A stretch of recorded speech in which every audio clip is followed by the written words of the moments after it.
Well, good morning, everybody.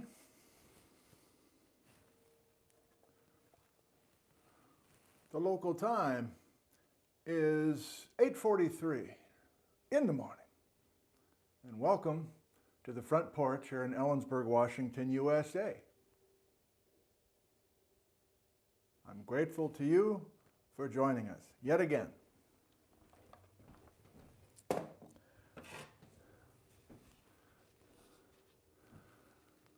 Today's episode is unusual. It's called Restore the Fruitcake, or For the Love of God, Would You Please Restore the Fruitcake? Either one. That's an optional title. And last time we were talking about the Nanaimo sediments and the melange belts in Washington State. But today we're talking about far-reaching places to the south.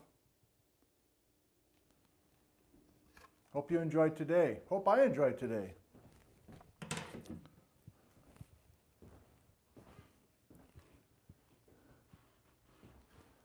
Check my laptop real quick and then we'll say hi and see if we have a problem.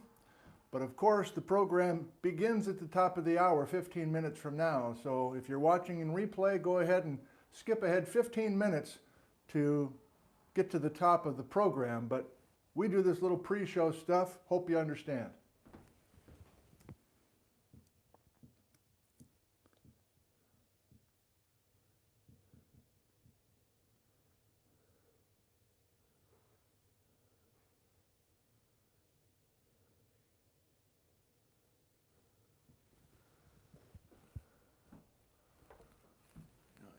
You know me by now, I can't have the N cropped out.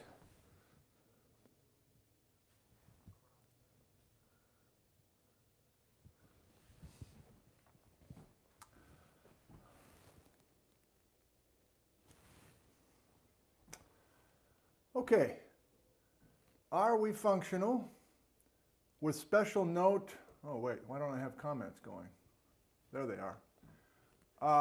A big 5x5. Okay, yeah, especially the audio. You guys were right. I watched the replay of the last show and I did it late Friday night and I had a hard time going to sleep. I was kind of ticked. I think it was a microphone that I used plugged into the receiver that was not perfect. I think I dropped it in the backyard. May have kicked it as well. So I have a different microphone but the same receiver, so I'm particularly interested in if we're doing okay with the audio. David says it's loud enough now, and I love to hear that. So I'm using a different mic.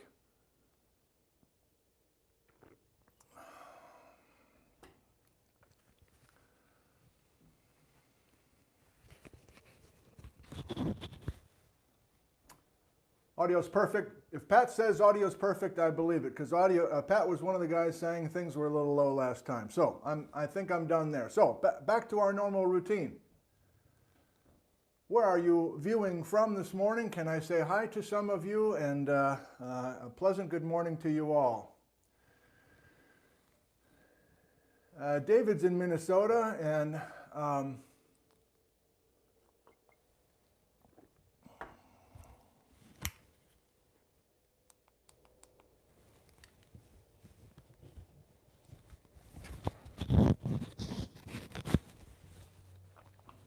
Atlanta, Georgia, and Mukilteo, Washington, and Alberta, Canada. Madison, Wisconsin. Dareth, I'm using your fruitcake one last time here this morning, and I have manipulated it, Dareth. Please don't take offense, but it's more than a month old, right? I can probably do a couple things to it without getting in too much trouble. Pasadena, California. Copenhagen, Denmark. Hello. Patrick, age 7. You know, Patrick, you are age 7, are you not? Patrick, you're age 7 now? Occasionally I get shamed that I'm saying the wrong age, but I'm pretty sure you were age 6 last spring and then you turned age 7. Am I correct on that, Patrick? Thank you for joining us again. Salmo, BC. Manda's with us almost every time. Pueblo, Colorado. Troutdale, Oregon. Saber is still in Saguaro National Park in Tucson, Arizona. He must be having a good time. Helsinki, Finland. Garrett, the Dutch Night Owl in the Netherlands.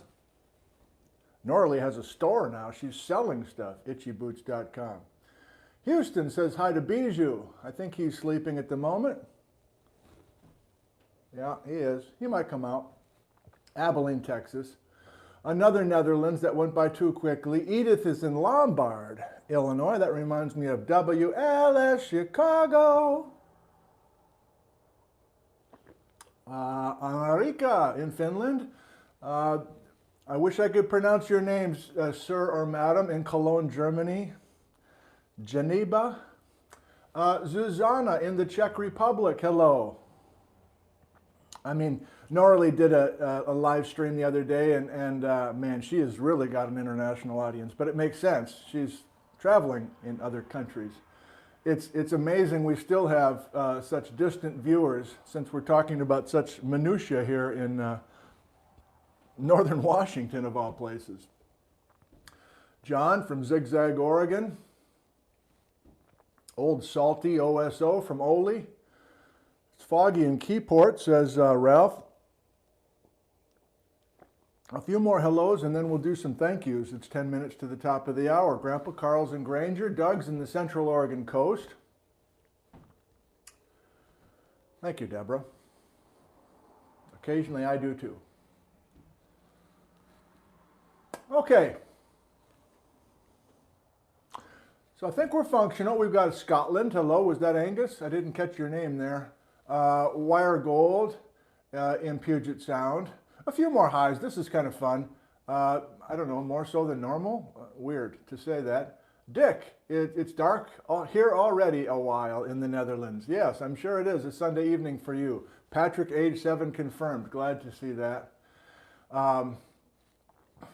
Melbourne, VIC. That's Australia, right, Melbourne. Kittitas, hello, Richard. Okay, some thank yous.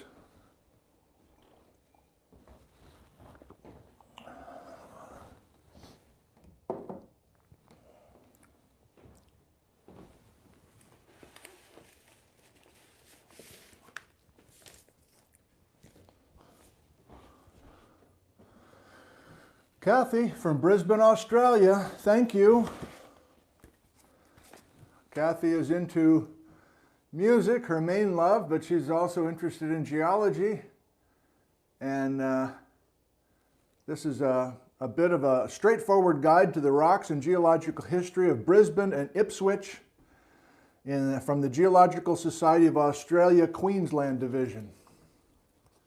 So I'm sure there are wonderful agencies around the world who are providing geology in a popular form, and I don't know for sure, but I think the internet has played a large role in taking this geology stuff that was kind of in a private little club of a bunch of older white gentlemen with beards and vests and Brunton compasses, and it's kind of opened up our world to everybody, and that's a good thing. Thank you, Kathy.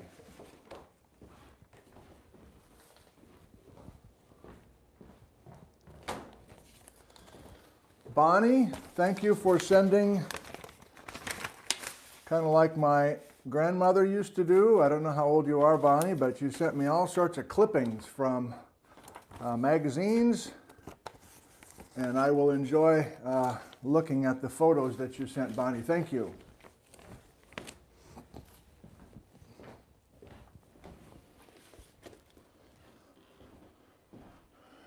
From Shirley in Tahoe City, California. See, we've had family home for the, I haven't been receiving these pieces of mail directly. Like, my kids have been home, so they've been, like, hey, so they've opened things. So I hope I have everything straight here. So this is from Shirley, another kind of popular geology book, Geologic History of Feather River Country in California. We'll be making a brief visit to California today. Thank you, I will enjoy. And some Tahoe City chocolates from Shirley.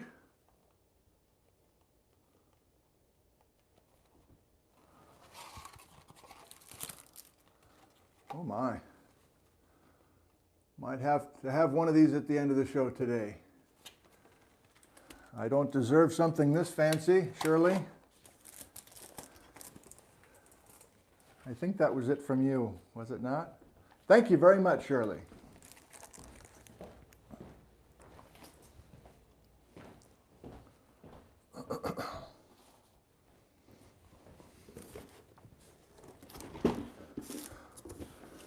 A box from JJ in Glendive, Montana.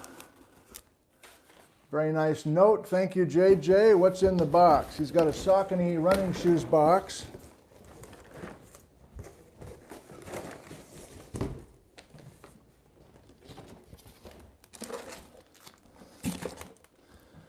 The jerky boys again. We got some beautiful jerky.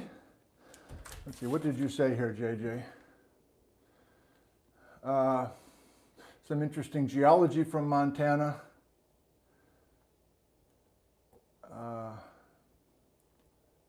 Okay, I can't find it quickly enough. It's got some fancy knives from Switzerland. What up, homie? Beautiful Victorinox serrated knives. There's some Chalice Volcanics. Now, those are too young for our exotic terrain series, but JJ says he's got some rock samples to share from the Glendive, Montana area. And when I have a little more time, JJ, I'm going to really study these things carefully and sit down with a geologic map and make sense of this stuff. I got a kick out of this last one here. Hi-ya! Another homage to my dad, who used to say that. Karate chop! Hi-ya! And I would do that occasionally when I was out making those field videos, which, more of that today. Thank you, JJ, from Glendive, Montana.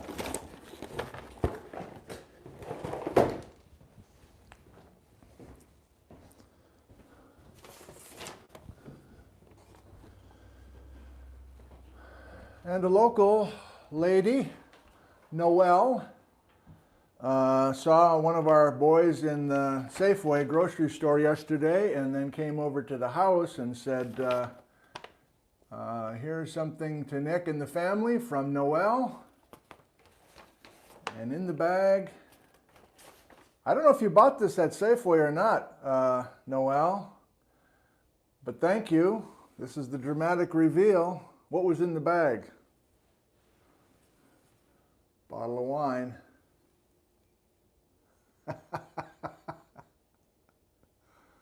Ah, you gotta love it. There's a white wine, a 2018 North Coast Sauvignon Blanc. That's French. The French word bijou means jewel.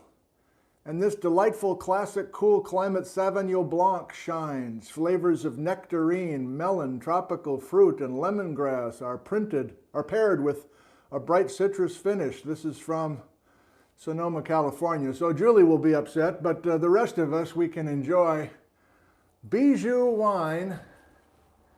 And here's to bijou and all the cats and all the beloved pets around the world. Thank you, Noelle. Miss having you in class. She was a townie for one of the quarters.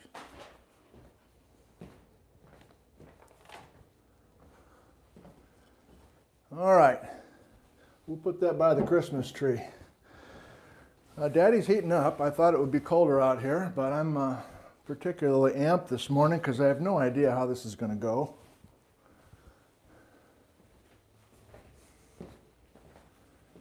All right, we'll see you later. You don't want to be on record saying something? All right. Apparently I'm married to Marcel Marceau. Okay.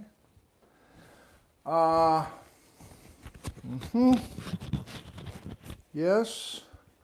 A few more hellos.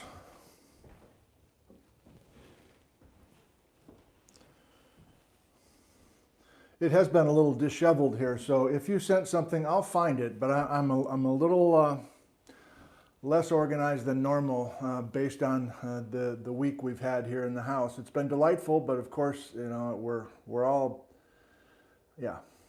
So here's to you and your family. A couple more hellos to people who are joining us. We have more than 500 now, and we will begin in just a couple of minutes. 2 minutes to be precise. But I feel like the sun's coming out here. We got some runners. Okay. Ed is from Indy. Greg is from East Tennessee. Right back at you. Rick says hello, Nick. Dayton, Ohio. Moneta, Virginia, 5x5. Thank you. Albany, New York. That will come up today, actually. Albany, believe it or not.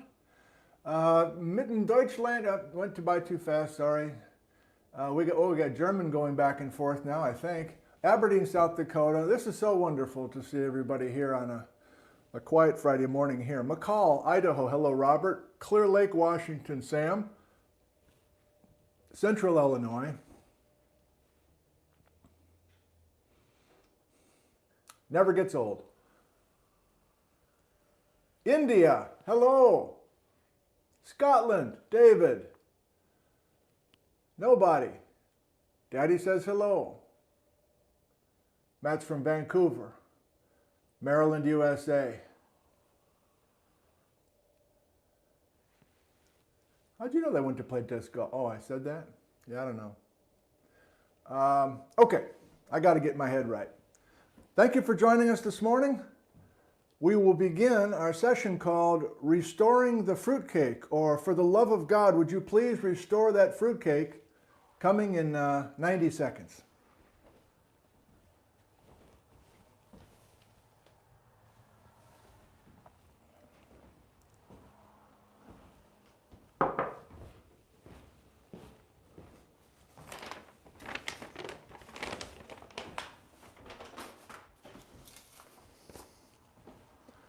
Hey, I've been meaning to say one more thing. Sorry, I've meant to do this 3 times now. I'm getting too many emails that I can reply to. So if you are a long-time person who's emailed me regularly and I've always gotten back to you, I've mentioned this back in September. I just can't do it anymore. I'm getting too many emails. It's wonderful. This is going so well and people are so engaged, but I just don't have enough hours in the day. And so I don't know. I received 50 separate emails at least. A couple months ago about the resurrection plate and finding pieces of the resurrection plate beneath. I'm glad that you thought of me, and we will fold that in possibly next weekend. But I've had another round, I don't know, 50, 60, 70 emails. People seeing Rowan in Germany has a new YouTube channel. Do you remember Rowan from last spring? Rowan had a Facts in Motion, and still does, a YouTube channel that was just absolutely excellent. He did a flood basalts video that is highly recommended. Maybe somebody can link to Rowan's flood basalt video from Facts in Motion. But again, I've heard from everybody about Rowan has a new YouTube channel called Deep Dive.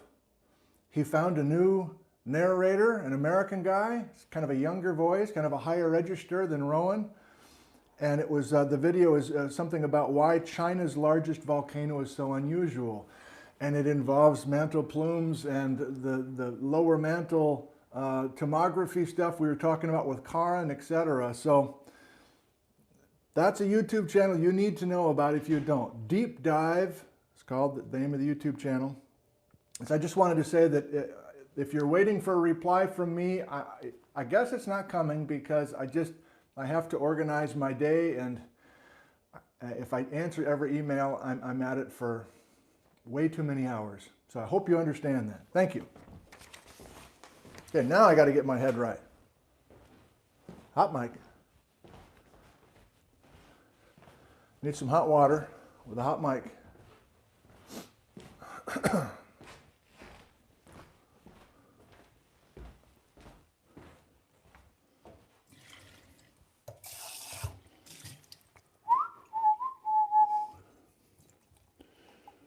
Feeling good today, man. Words are coming today. The mouth is alive today.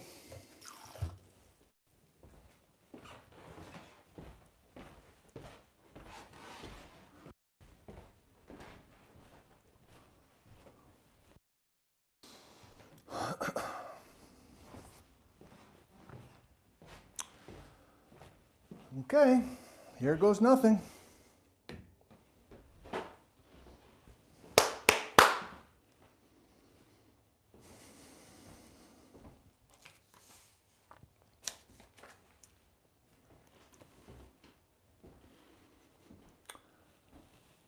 Well, good morning and welcome. I'm so glad that you can join us this morning for a session called Restore the Fruitcake. My name is Nick Zentner. I teach geology at the college here in town. This is Ellensburg, Washington, USA, and we've been at this a while. This is session V of our exotic terrain alphabet series going from A to Z. So we only have a couple weekends left. And today is kind of a catch our breath, different kind of slice of life kind of an episode that has the potential to be meaningful to you. I think it also has the potential to be a total train wreck, but we will see, and we will hope for the best. It was maybe even 8 o'clock last night, and I'm like, this one's not coming together. I got a bad feeling. I don't see how this is going to work. But I made a couple breakthroughs last night on how I might want to present this to you, and then I had a few more breakthroughs this morning. So that's maybe why I'm feeling perky at the moment. Now I just jinxed it, but whatever. Okay. So I think right off the bat, before we lose each other, if we do, I hope we don't, I want to give you the main messages now, as opposed to building and building and building to the end.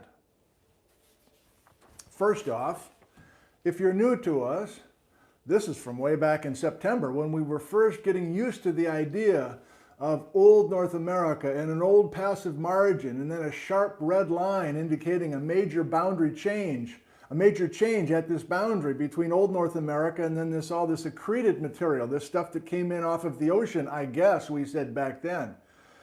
And I truly didn't know much about these individual exotic terrains 2 months ago.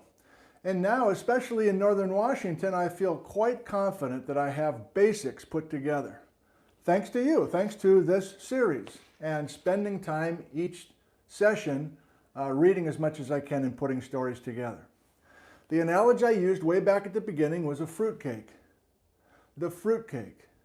The fruitcake is made up of different pieces of things that have been kind of glued together in a bakery sense.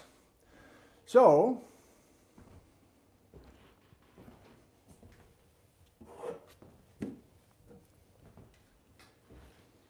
back in September, we talked about the fact that the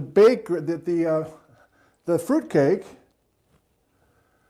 is not as easy as it could be for us because much of the fruitcake is concealed. Please don't be mad. I've had this fruitcake from Terranes sent to me from this Texas bakery for 2 months. It's still edible, of course, but I took some peanut butter.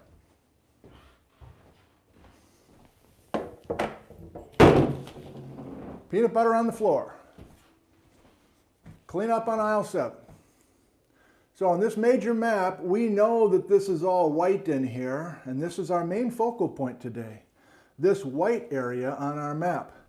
Alaska down to British Columbia, all the way down to Baja, Mexico. We're not coloring here because we don't know what the fruitcake looked like here because of all this stuff that's covered things up. God, I thought my mouth was awake, but I guess it's not.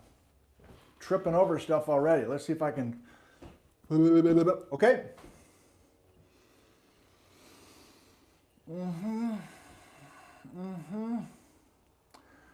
So this is Terranes fruitcake. This is Terranes accreted terrains of different constituents, and most of the nuts have come from the ocean. Haven't we decided that? Think of all these exotic terrains that we have discussed individually. Quinellius, Taquinia, Cache Creek, Chelan Migmatite, Skagit Gneiss, Chewacum Schist, Ingalls, Easton, last time, Melange Belt. If we go back to the earliest days of those terrains, we were out in the ocean somewhere, correct?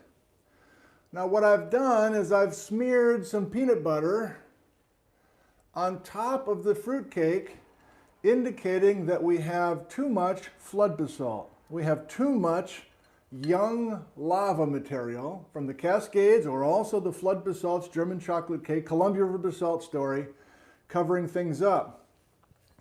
So what I really wanted to try to do here to set you up for today is that northern Washington and British Columbia, we have glimpses of the fruitcake, of the exotic terranes. Down in parts of Oregon and California, just parts, but play along with me, we also have glimpses of the fruitcake. And near Ellensburg, where we're going to visit today, we have a couple of windows where we don't have a complete cover by the flood basalts. In other words, we have a few little glimpses in these little windows going down to the fruitcake. So of course, in a perfect world for us to study the exotic terrain basement of Western North America that was accreted in the last 200 million years, in a perfect world, we'd have all the terranes exposed at the surface, but we do not. Almost all of the fruitcake has been smeared with peanut butter, or German chocolate cake, or whatever. Okay? Now, we haven't gotten to I said we'd start with the main messages. We're ready right now.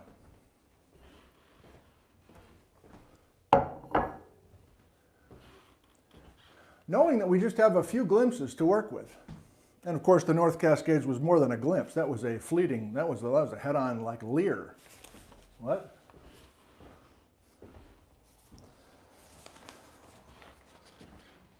You ready? This is the major point of today. Knowing that our exposures are limited,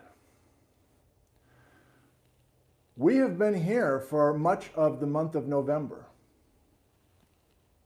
Do you have your bearings? This is Washington, Oregon, and Northern California. And we have done crazy amounts of good stuff. I'm happy with what we've done. And we've had the right level of detail to get a sense of the variety of those terrains, a little bit of correlation between units, etc. But it's been a while since we've gone down in selected parts of Oregon and Northern California, but that is what we're doing today. And this thing which shows up on maps regularly, the Columbia embayment, has always bothered me. It's always bothered me because I don't really know what it was, what it is, when it formed, and it's been a problem for many geologists as well who've done research. What is this Columbia embayment? Is it a thing? Notice I'm putting a question mark. Here is the main message of today. You know I can't do anything quickly, so here it is. I'm finally to the main message of today. We're going to realize by restoring the fruitcake and restoring offsets on all of the strike-slip faults in exotic terrain country north,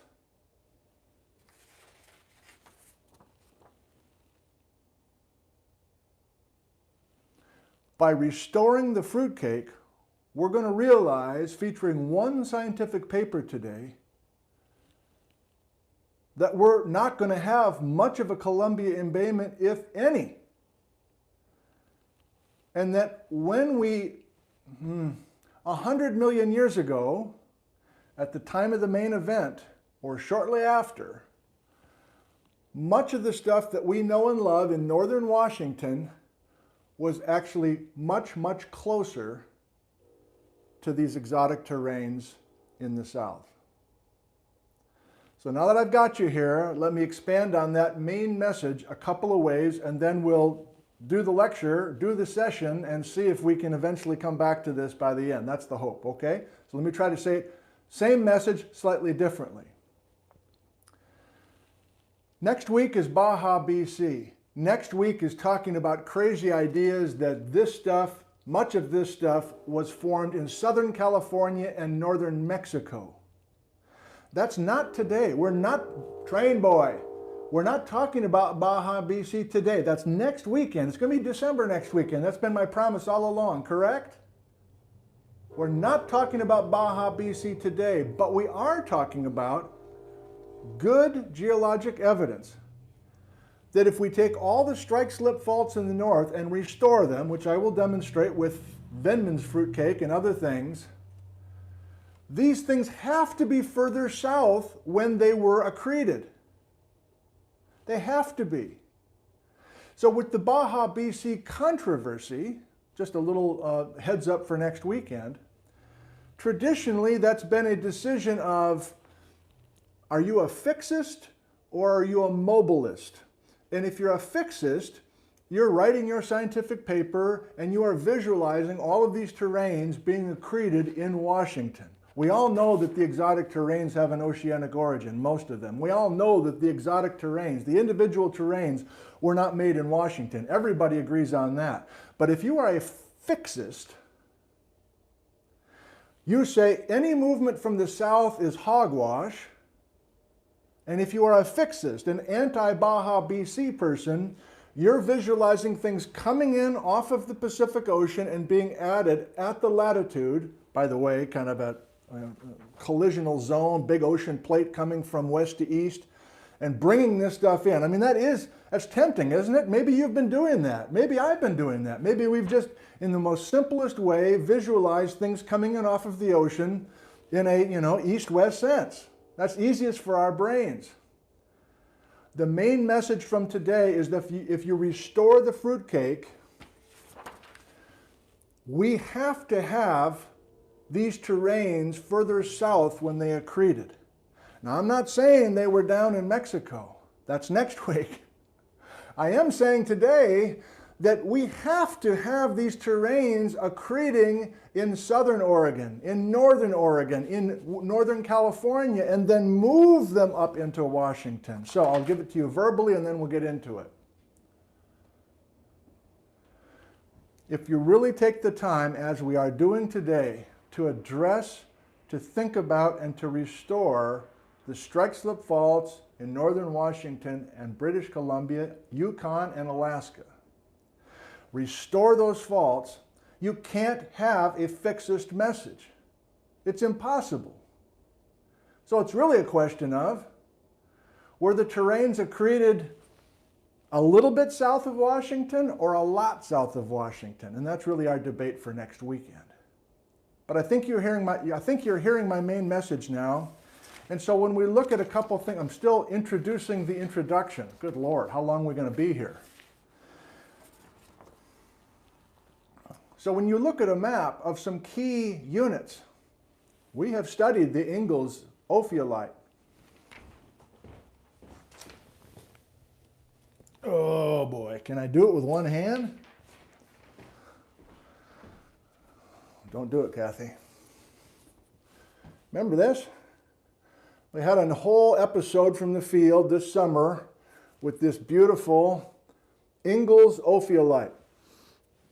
Weird smell. I don't know why. Well, it turns out there's an identical ophiolite straddling the Oregon-California line called the Josephine ophiolite, exposed in the Klamath Mountains. Same age. Same stuff. I could be down in the Klamath finding stuff exactly like this. Now, is it the same stuff?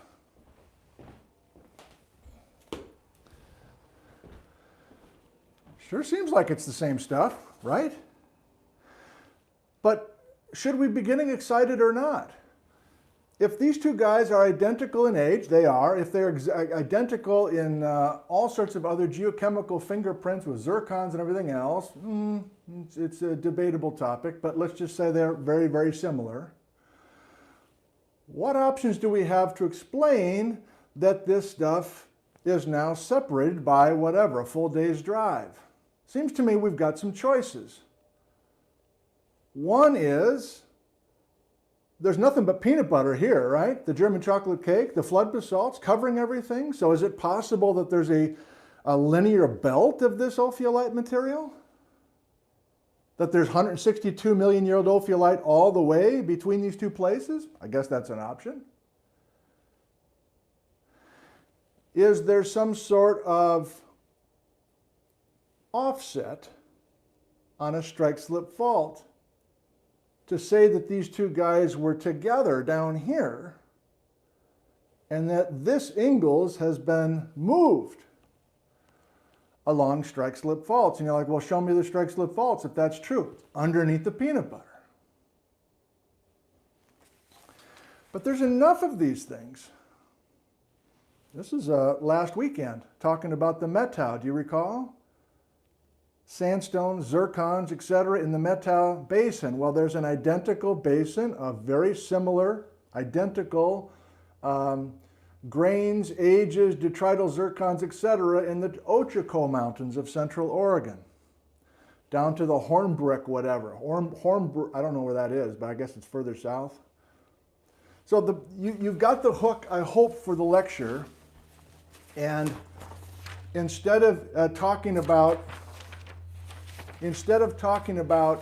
major features underneath the Columbian Bayment or underneath the German chocolate cake or underneath the peanut butter, connecting these two guys, if we restore the strike-slip faults, they were originally all together.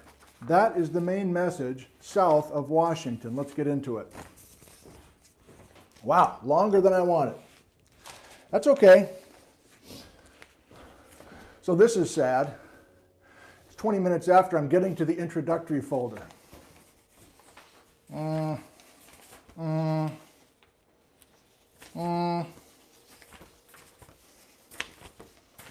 Got it. We're not using it. You just got the introductory folder.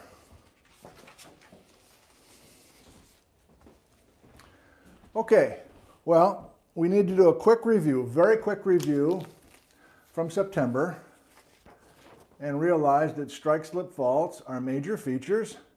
Strike-slip faults involve lateral offset of crust that used to be continuous, but it's no longer continuous because of this shifting of the ground. Which strike-slip fault have we talked about ad nauseum to this point? This guy. The Straight Creek Fault in Washington, also called the Fraser Fault in British Columbia. This Fraser River is actually following the Fraser Fault for many, many miles. It's pretty impressive. But we decided together and shared together that the action on the Straight Creek Fault was a thing between 50 and 35 million years ago. Here's another way of looking at it. We had some piercing points. We took the Chewaucum schist and the Settler schist in gray and realized that the Mount Stewart pluton and the Ten Peak pluton and the Spuzum and the Scuzzy plutons in BC, all same stuff. So they're offset today by 100 miles, that's my number. But they used to be together, restoring the fruitcake, restoring the strike-slip faults.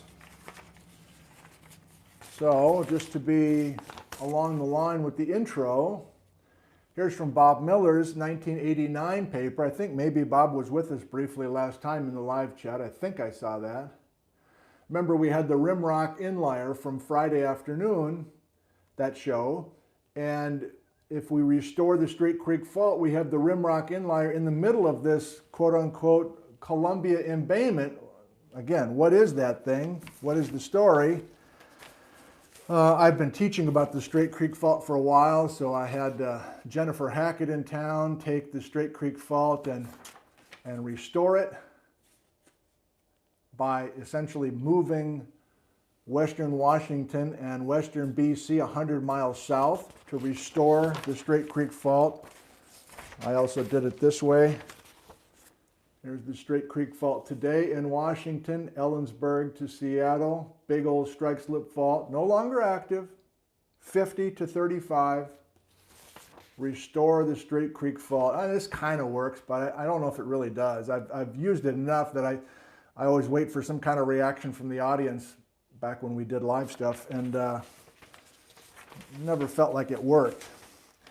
And I decided what I needed to do to actually make it work is to use some frickin' scissors or to use a frickin' fruitcake and demonstrate how we're going to do that. So that's what I want to do right now. It's prop time. So this is from September. I know this piece of paper is what I used, and I was happy with showing you the pink Pluton here, the Sierra Nevada Pluton, which we haven't really talked about to this point. Haven't talked about the Franciscan complex either, for reasons that we'll get into next weekend probably. But this is obviously the most famous strike-slip fault in the world, I think it's safe to say, the San Andreas Fault. And we've had, my number now, 300 miles of offset in the last 18 million years. And we have piercing points. We have this very diagnostic, beautiful granite in the Sierras. And then if we go to the Farallon Islands or other places north and south of San Francisco, California, you can find that same stuff. So isn't that something we can use to restore the Straight Creek Fault? Isn't that something we can use to restore the San Andreas Fault? By getting this stuff back to where it was originally? Again, I think it works mentally. You know, many of you can see it, whatever, but I want to do it.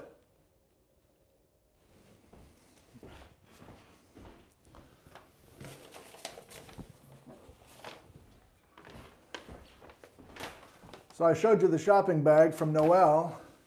I showed you the wonderful gift, Bijou, a taste of citrus. Bijou the cat.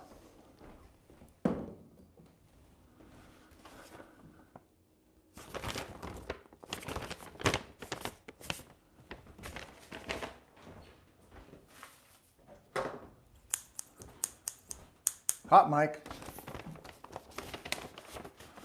Let's restore the Straight Creek Fault. As always, the props that I use seem redundant. Doesn't seem like it's a hard concept. And yet, when I talk to people, they go, yeah, that show where you were like, use this. I remember the props. Okay? So here's the Straight Creek Fault in California. And here's Los Angeles and Reno, Nevada. And here is this beautiful Pluton, the Sierra Nevada Pluton. Very complicated, by the way, but let's just use it as a nice big blob of Sierra Nevada granite, quote unquote. And here's that same Sierra Nevada granite with the same width, basically. We know these two guys used to be together. But to really see them together, can I do it backwards? Can I look? Can I?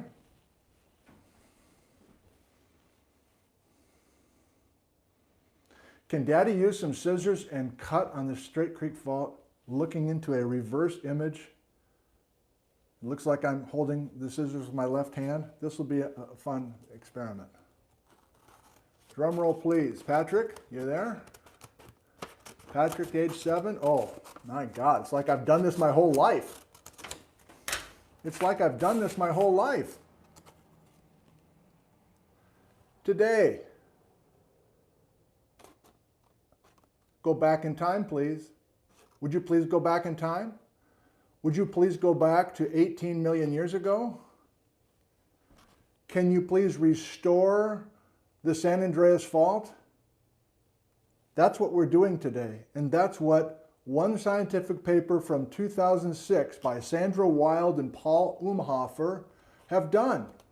And it's the featured scientific paper today. They weren't working on this San Andreas Fault, but they were working on similar faults, doing this similar restoration to get the terranes in northern Washington south of Washington 100 million years ago. You got it now, right? Hope so.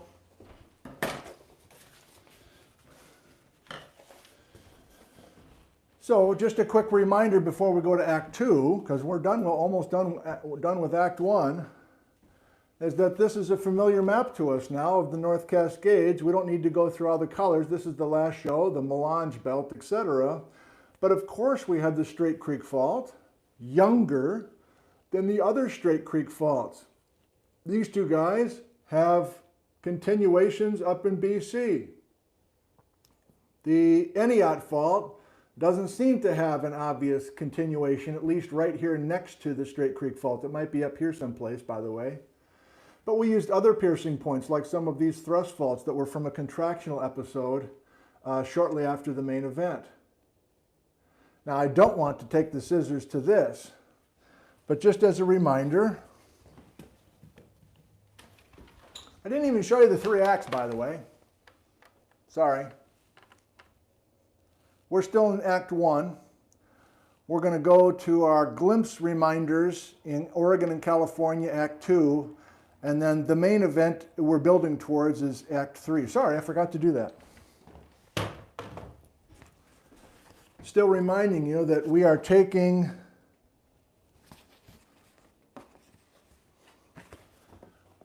so I'm doing the same thing with the Straight Creek fault that we just did with the San Andreas fault. This is today. Remember? This is today.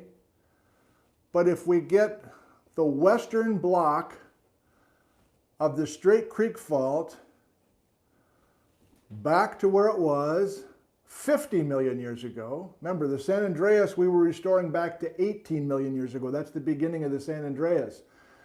The Straight Creek began to make earthquakes and began to shift things north 50 million years ago, and then stopped offsetting 35. And I know that many of you have asked, why did it stop 35? Why did it start 50?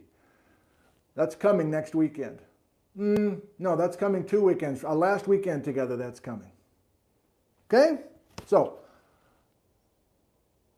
you know what I mean now by restoring strike-slip faults. But the fruitcake?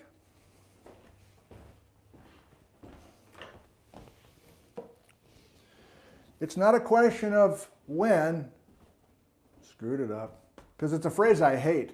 It's not a question of if, it's a question of when. That's always the phrase everybody uses when they're a geologist talking to a new camera in a documentary about a big earthquake or a big volcanic event.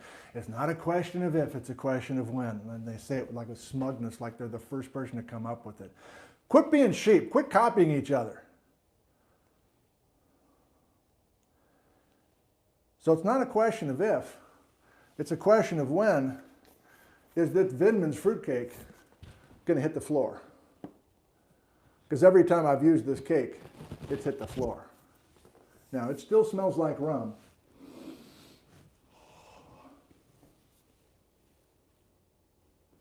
And I have had some, Jeff and Sam and Nick down at Vindman's Bakery. This episode of Nick from Home brought to you by Vindman's Bakery. You've got to love it in Ellensburg, Washington. But I'm showing you pretty much the final resting place of this fruitcake after we sliced it and shifted it, which was kind of a clown show type of a thing, but you know, it maybe kind of worked. And I was toying with getting a tripod set up on this camera, on this table, and having an overhead shot like the June Taylor dancers and really going crazy, but I decided it wasn't worth the trouble. Maybe I'll have regrets now. But the towel is to keep the fruitcake in its effed up position. Sorry, Patrick.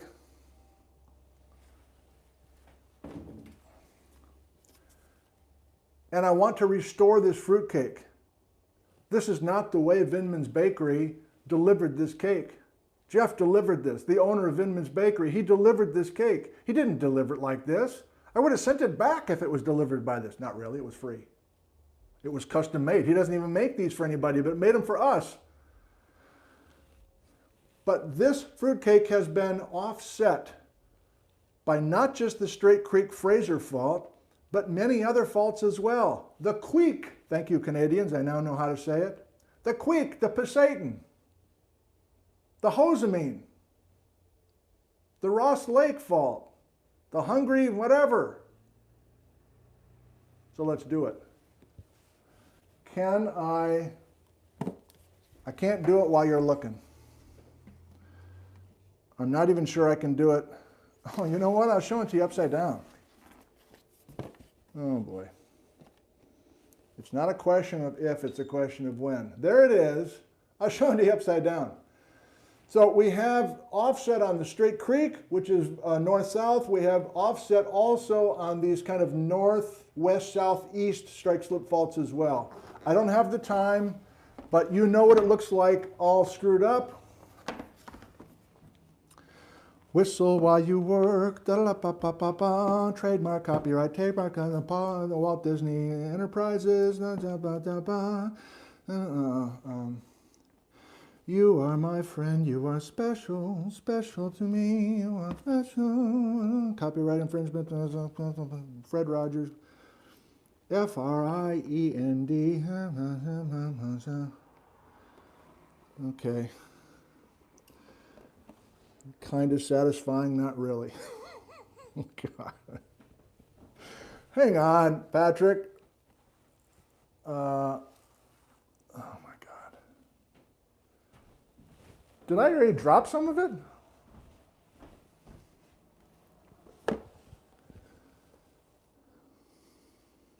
Oh, I see. I see. It's like putting a puzzle back together where you can't see the puzzle and the guy's just swearing.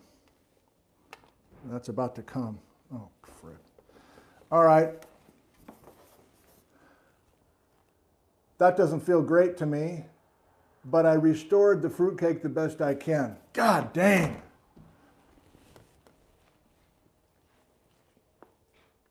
I wanted it to work better.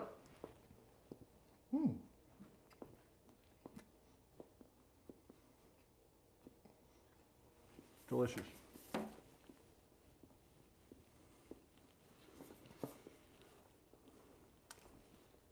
I got mixed up.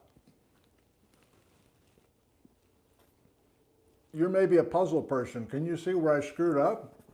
I wanted this thing to come back perfectly, and it should be. All pieces are here. Why? Oh.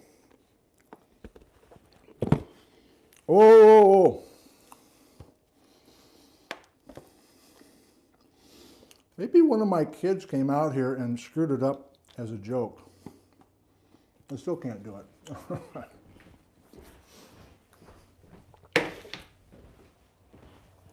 Oh my God. Let's get to something real.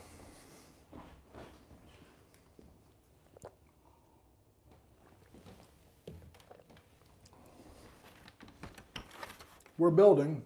Something real is actually going to happen. Doesn't feel like it so far. Let's go to Oregon and California and remind ourselves of what we've seen so far.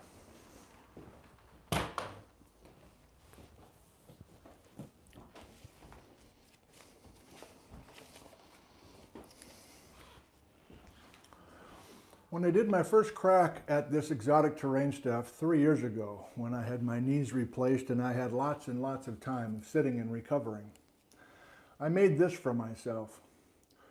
And you and I have come a long way since then. But the basics of taking Washington, Oregon, and California and trying to connect some dots. Remember, Patrick, age 7, was doing this last time, saying, "What do we really know what's underneath here?" Well, we can take nearby terrains. Colors are wrong because this is 3 years ago. But the shoe fly complex and the Klamaths and the blues and, you know, Daddy knew about the Straight Creek Fault back then. And we haven't called it the Coast Plutonic Complex, but there's a continuation of the geologic elevator, metamorphic shot full of Pluton stuff. There's a hell of a lot of it up in BC, which we will talk about next time. Okay, so this is the basic story. We know that there's a connection between north and south. Let me try to orient you a little bit better, especially people in distant lands. We have multiple field reports, video field reports today. William is going to visit with us from the foothills of the Sierras. Nobody from the Klamaths or the Ochocos. I've got one little piece of a video field report we're going to talk about from the Blue Mountains. Tim's going to help us. Dale's going to help us. These are all from in the Cozy Fort today. And then I got 2 more little clips I'm showing you from some inliers near Ellensburg, Washington. So there's a lot to talk about, but these are our glimpses. These are our locations.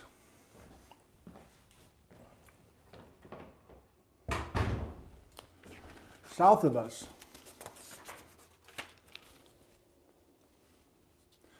Now we did this, I don't remember which show it was, but once we learned about Quinella, Cache Creek and Stikine up in British Columbia, which is off the top of the map, of course. We did share some efforts by previous geologists to say the Blue Mountains, the Klamath Mountains, and the Sierra foothills have what appear to be a correlation or a continuation of the Holy Trinity.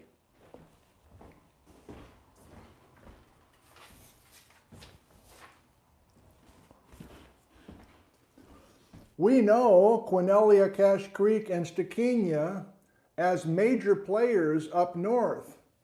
But now we're looking at these guys further south, and I'm not doing anything that other people have not done. There was a little question about the Wallowas. Is that really Stikine? That's still a bit of a up-in-the-air question, but for the rest of these, it feels like these surfboards here with the big Grello racing stripe down the middle appear to be a thing. Now, this was the thing I was most pleased with in that show, whatever show that was. And it was,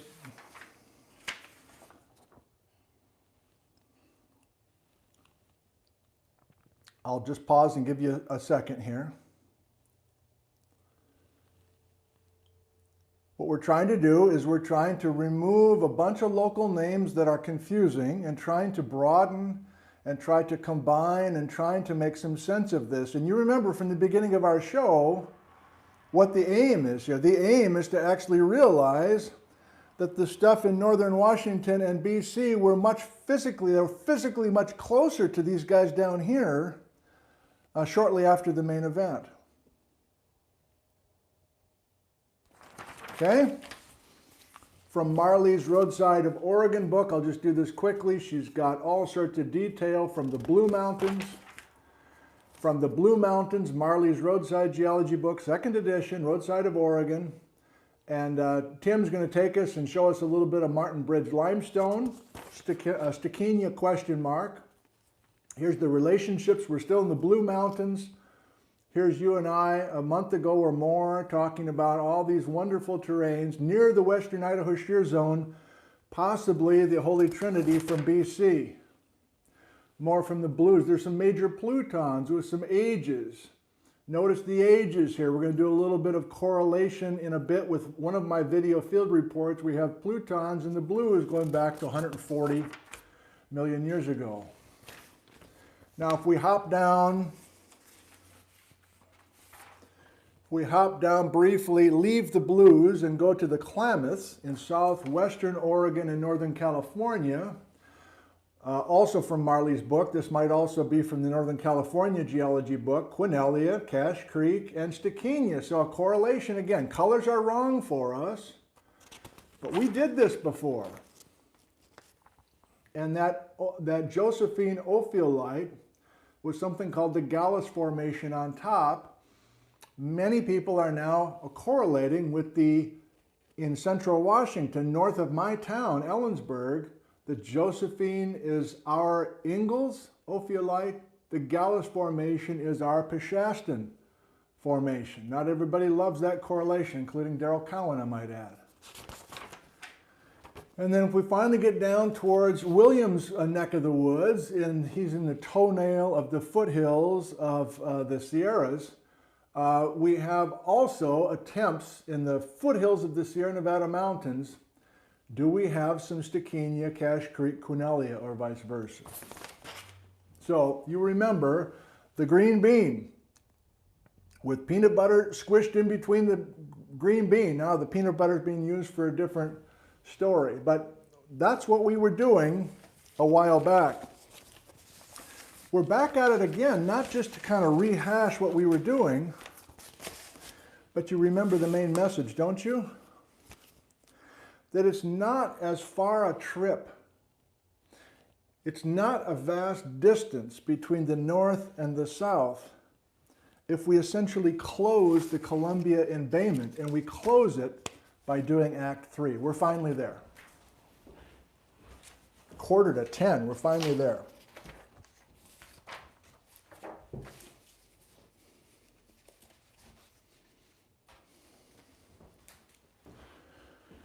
So let's say that this episode turns you on. Let's say it really gets you excited. I got a place for you to go. This is a paper from 2006, and possibly one of our gifted technology people can find a PDF of this and link it down below in the comments. That would be wonderful. I see that people do that on occasion.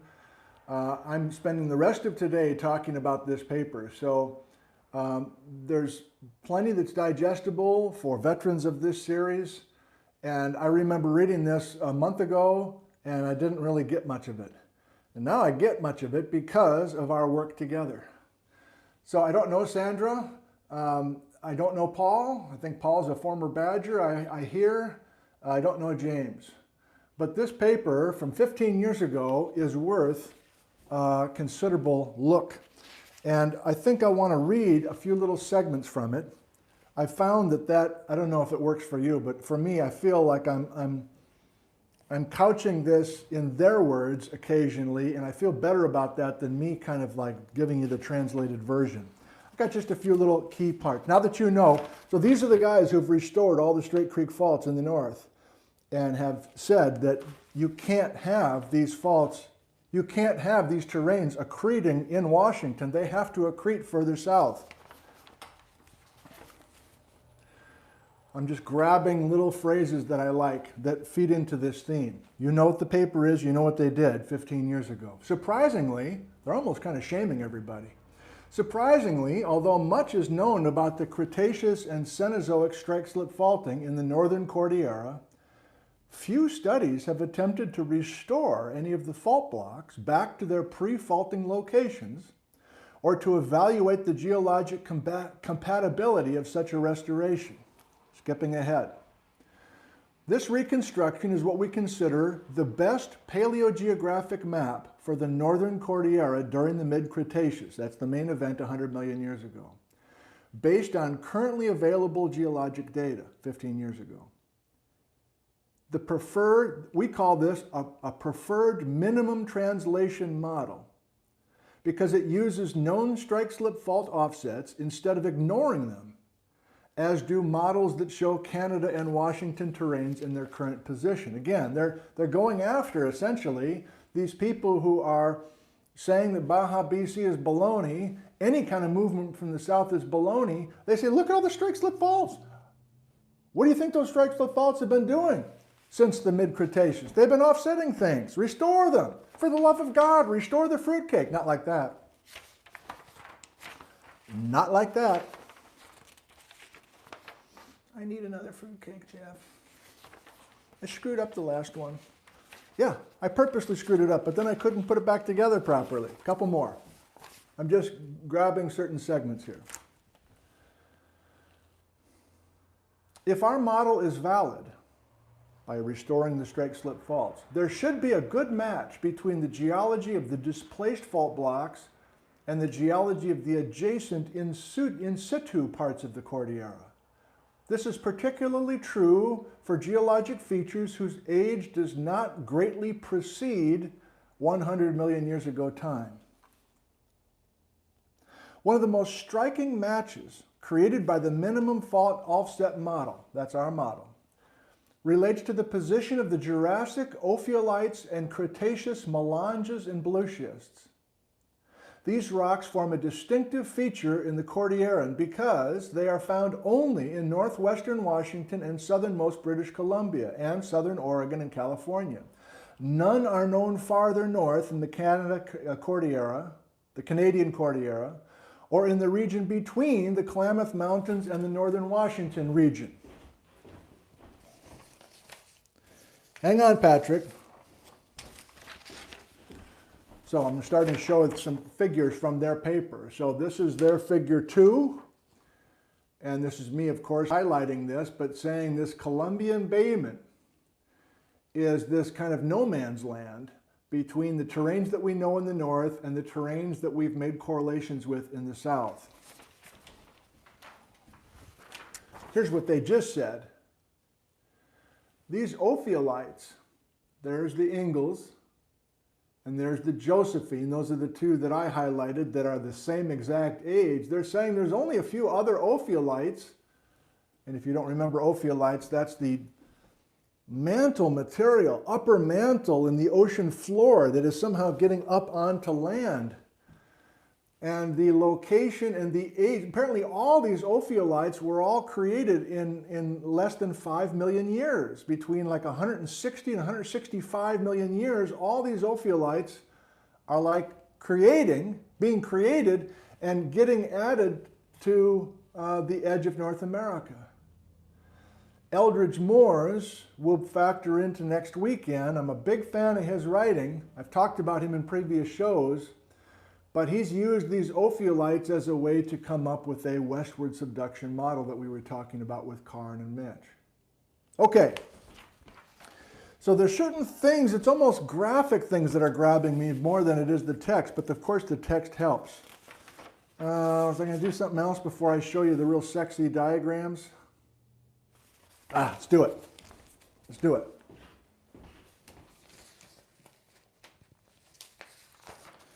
Right. That's what we'll do. Okay? So let me grab some of the figures that I have manipulated for you, for us, and try to work you through what they tried to do with this paper. What paper?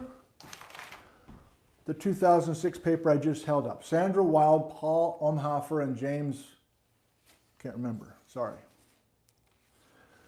So, here are the faults that are in northern Washington, BC, Yukon, and Alaska. They took each of these faults that have been mapped by previous geologists. They took the piercing points on either side of these major strike-slip faults, and they restored the faults, just like we restored the Fruitcake. Now, this is before they did any manipulation. And you'll notice they have, not worth it right now, okay? So notice this no man's land, the Columbia embayment, before we get to some of our familiar guys, okay? Pretty familiar looking map, is it not? The only new thing for us so far is naming all these faults, some of which we know, Ross Lake, Hosamine, Straight Creek, we did those. We talked about the Tintina long ago, a little bit about the Denali, but the others I don't know anything about. We haven't discussed. Julie, if fault is the drinking word, you guys are going to be in rough shape. Maybe you already are. So this is the before. One of the things these guys did. Now I'm adding some colors for us, using our colors, Rangelia, orange. I've lumped Alexandria in with, so this is insular basically, Rangelia and Alexandria together. Ends with Cache Creek in between. Cache Creek in these maps is black, but I tried to make them kind of grello the best I could. But now to notice that this is after. So what after means is, look carefully.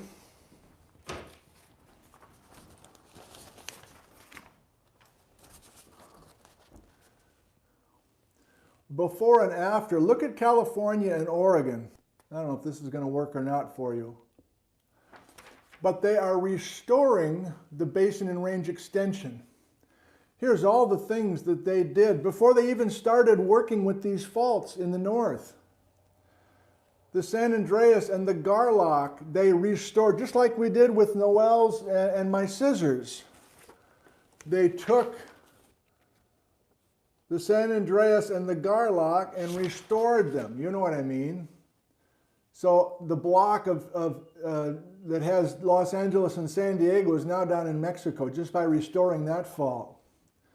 They took all the basin and range extension and removed the extension. So in other words, this is all kind of pushed in and a little bit further south. So that's worth pausing and thinking about. By doing just that work here, well, I'll finish. They removed the compression.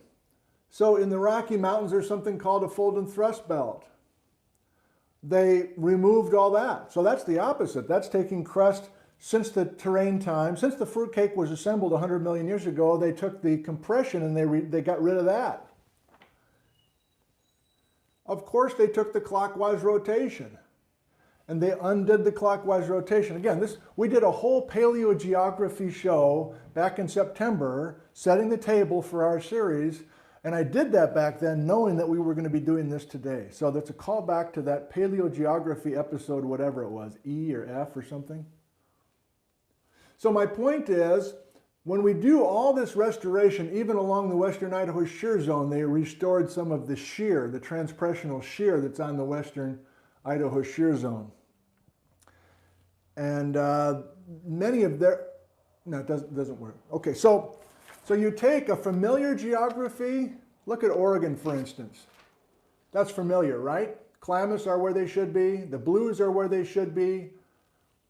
San Diego's where it should be compared to the rest of California.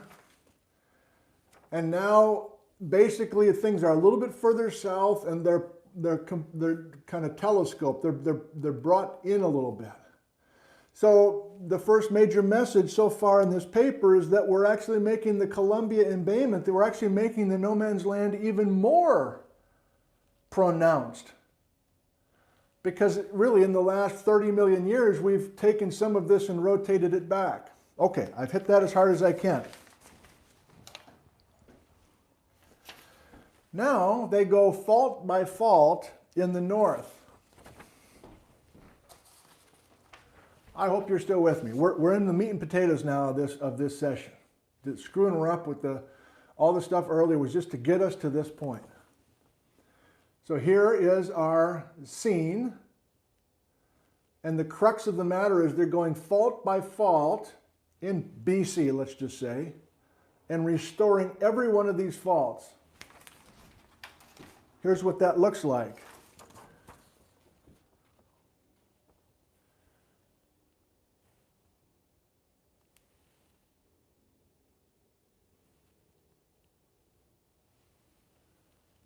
We need an animation. We don't have it. But these 5 panels, and they're describing not only the faults that they're working with, but how much they are restoring the offsets. And I'll just quickly go up here. They have a total of 430 kilometers of offset on the Tintina since 65 million years ago. They've got roughly 110 kilometers of offset since 20 million years ago on these guys, etc. And so graphically, they're showing, doing a little bit of restoring, go to another fault, do some more restoring, go to another fault, restore, restore, restore. So they're getting things further south in general, right? These blocks of crust that are further south, these blocks of crust that are, these are all dextral offsets, right? They're all right lateral offsets. So every time you go to one of these strike-slip faults and you do some offset kind of restoring the offsets, you're taking the block on the west side of the fault and you're moving it south before the strike-slip faulting was happening. I hope this is making sense to you. We're building towards the 2 payoff maps from the scientific paper, almost there. If I'm losing you, I'm showing you the nitty-gritty from this scientific paper, and these figures that I'm showing you are coming from this scientific paper. I just Xeroxed them and colored them up for us.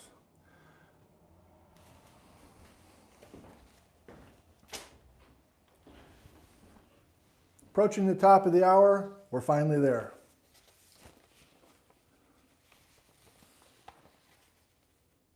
Yeah, I want to do it this way. Before I show you the actual maps, which is the culminating effect of restoring every one of those strike-slip faults in British Columbia. This is my version, of course, of the takeaway. The southern part of Quinella, after doing what they did, gets it down at the latitude of northern Oregon. The southern part of the crystalline core, after doing what they did, gets it down to the Oregon-California line. And the southern part of Wrangellia is down in Northern California. And you're like, well, hold on. What are you saying? Hold it. This is you now. Wait a minute. I thought you said there was like Cache Creek and stuff down here in the Klamath. There are. That's the southern unit. These are the northern guys that have to be much further south by simply restoring the strike. I think I need to do this.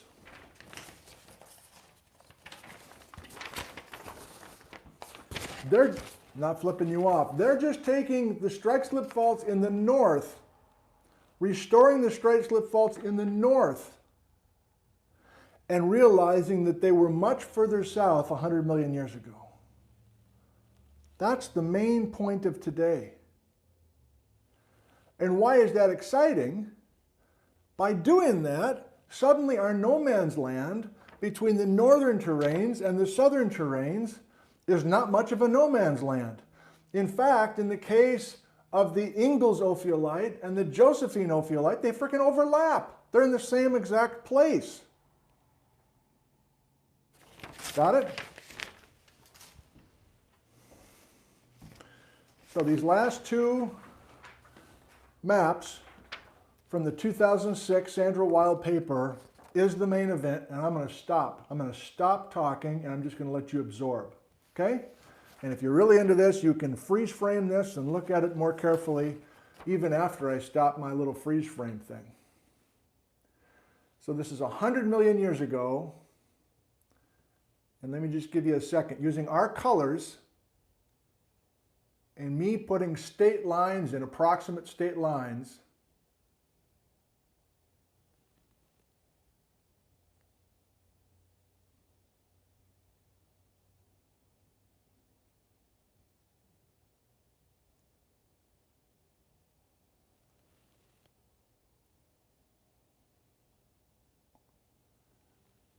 and Phil's talking about the Jay Giles band, so maybe this isn't working for everybody. For those that are locked in, this is the magnified version.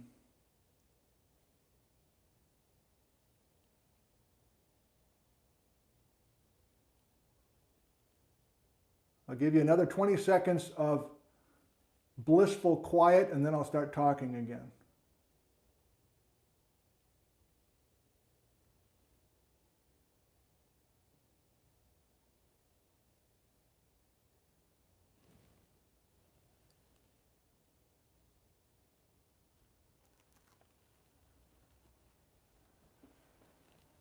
So this is 100 million years ago. Let me try to narrate why this is exciting. Let me try to narrate why this is exciting. The headline for me is the JO and the IO right on top of each other. Ingalls ophiolite, Josephine ophiolite, they're at the same place at the same time 100 million years ago. The gray is the Chewachem schist. And the gray is really a continuation of our crystalline core that goes farther, much farther north than we've talked about to this point in this lecture, in this series. We may get there a little bit next week. So to me, that's item number one. Item number two that I also highlighted at the very start of this, here's our rose pink Methow sediments, now suddenly very close to our rose pink Hornbrook Ochoco sediments that are identical or at least very similar. Out of all this meeting of the minds, out of all this removal of the Columbia embayment and getting these northern units juxtaposed against their southern friends, those are the two that jump out to me. But our western Melange belt, which is Mount Si and Franklin Falls and Denny Mountain at Snoqualmie Pass, it's in frickin' Northern California. By simply restoring the offset in the north of all those strike-slip faults. That's all we're doing. I have to remind you, we're not doing paleomagnetism. We're not doing Baja BC. We're not doing any of that. That's next week, man. That's next week. This is the minimum offset model that has to be used. So if you're a fixist person and you've been writing your papers saying nothing has moved north in the last 100 million years, you're wrong. Unless you don't agree there are strike slip faults, and if that's your problem, then you've got major problems. Rangelia further to the south, blah, blah, blah. Okay, so that was the payoff. That was the high moment of today. We can see the twins with Cache Creek, the twins with Cache Creek, the twins with Cache Creek, the twins with Cache Creek. But again, by me just drawing in Washington, Oregon, and California, I hope you can now see the excitement here. A bunch of these terrains that we think of and know and love as Washington and BC terrains were, the fruitcake was assembled or restored or put together in Oregon primarily. These guys here. Okay. I hope you felt the power of that. And, you know, I've been emailing with Daryl Cowan and Jerome Lessman and Chris Mattinson and Andy Miner and a few others. And, you know, that's 15 years old, number one. And there's a few correlations that are not super loved by those guys, let's say. But the main point is what we need. The main point is restoring those blocks to the south. And that's the main attempt here today. Okay, well that was the heart of the matter. We back away. The host wonders if he wants to show anything else before he goes into the Cozy Fort. Give me a second, would you? Oh yeah, of course there is. So even though this gentleman was not part of that paper in 2006, he was too young to be part of the paper, I think. I took work by this fellow, Jamie McDonald, who I've mentioned a couple of times before. Jamie's a professor of geology at Florida Gulf Coast University, and yet he is doing all of his research in the Central Cascades of Washington. And he is making connections with his new work, zircons, geochemistry, mapping, and finding ways to connect what we have here in Central Washington with places further south. Very similar to what those guys were doing. And I emailed Jamie. I'd never met Jamie. I haven't met Jamie, but I emailed him a while back and said, you know, basically, why are you out here? Why are you working all the way across the country in Washington? And he sent a very nice email. He had seen some of the stuff we'd been doing. But he got to the matter of his background on why he's in Florida but so connected to Central Washington. This is Jamie talking now. My graduate advisor was Greg Harper, and that's where I did my PhD, in Albany, New York. And Greg is now retired to Oregon, but he was a world-class renowned ophiolite researcher. Bob Miller, again, it's the same names that keep popping up, right? Daryl Cowan, Bob Miller, a couple others have been all over everything here with these exotic terrains. Bob Miller, who had worked on the Ingalls ophiolite for his master's and PhD, wrote a National Science Foundation grant with Greg Harper to work on the Ingalls. And I wanted to work on ophiolites. This is Jamie talking. So Greg put me on the project. I fell in love with the area of Central Washington and the geology. There was so much to work on, and not much had been done in the pre-Cenozoic rocks in the Central Cascades since the 1970s. So when I started my current job here at Florida Gulf Coast University, I was so busy teaching and keeping my head above water that learning the geology of a new area seemed overwhelming. And why would I not continue to go back out to the Central Cascades of Washington? Plus, the politics of the Southern Appalachian geology was something that I had no interest in getting involved in. That's interesting. So back out to the Central Cascades I went, 14 years later, and there is still so much to do. I think of the Central Cascades of Washington as a secret playground of geology that very few people are aware of. Well, the word's getting out, Jamie. But thank you to Jamie for his work. And he sent me a couple of recent talks that he's done showcasing the Central Washington geology. So there's a bunch of PowerPoint slides here. that I guess I don't have time to show you, but from the Menashtash Inlier, which you'll see a video field report, and from the Hicks Butte, just south of Cle Elum, Washington, another one of these talks. But it's this paper here and a couple of others that I've been using recently on some of the summer field geology field reports that I've been using. And I think at one point I just kept saying, who is this guy, Jamie McDonald, man? He's doing this amazing stuff. And so you know how I like to work. So here's my attempt to try to put together. I mean, he was talking about our friends, the Easton and the Straight Creek, but then he's got new data from the Hicks Butte and saying that the Ingalls is tied to the Gallus and the Klamath and the Hicks Butte and the Blue Mountains and the New Ages and the chemistry. Too much for me. Until I was able to pull back and get that Sandra Wild paper in my head at least a little bit. So that's a little window into what we'll be doing with the Cozy Fort here in just a second. Oh, papers on the ground.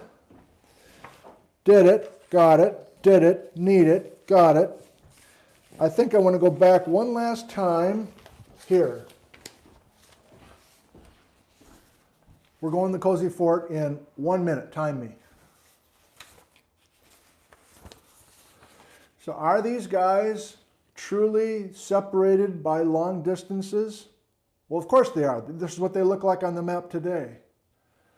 Were they once upon a time right next to each other? And I even kind of beveled off their sides to show that they fit together like some sort of weird capsule, some sort of pill that used to be together. That's me, writer's embellishment essentially. But we can still go back to the idea, at least a little bit, that many of these terranes are string beans anyway. They are long and narrow quite often. Think of many of the exotic terranes we've looked at, especially the big boys up in British Columbia. So is there a long stretch of a terrain anyway? Or are they not string beans? They are more like little blobs. And if they're separated by crazy amounts of distance, do we need strike-slip translation to do that? So back to the final point. Do we need a Columbia embayment? Or at least, is the Columbia embayment much smaller during this time of 100 million years ago, shortly after the main event, and having the north and the southern terranes together much further south than they are today? And if that's true, if the Columbia embayment is no longer a thing, if it's true that the Columbia embayment did not exist 100 million years ago, is it possible that the Columbia embayment formed, what, 50 million years ago, 60 million years ago? Is there something that actually spread things? Setting you up for next weekend. 2 weekends from now. Okay, Cozy Fort time. As soon as we're done with the live stream, I'll realize how to put the fruitcake together and be very sad. But I'm a slow thinker, and it doesn't all happen in real time, obviously. Okay. I don't know, did you notice the lighting today? I don't know if it's working or not, but I've got 2 of the lights in here today, which means there's not a lot of room for the Cozy Fort, but I'm going to try anyway. 10 minutes after, and we have beaucoup field reports. That's French. I always say that's French because my wife's first teaching job was right out of college. We had just moved to Oxford, Ohio. We had just gotten married. And brand new, I got a teaching job at Miami University in Ohio. And she had this dream job teaching high school biology at Talawanda High School, Oxford, Ohio. And she had these students who were, kids of college professors, etc. Oh boy, we got problems. Hang on. Hang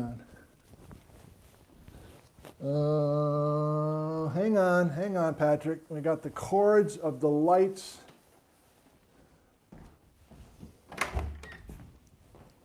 Hot mic.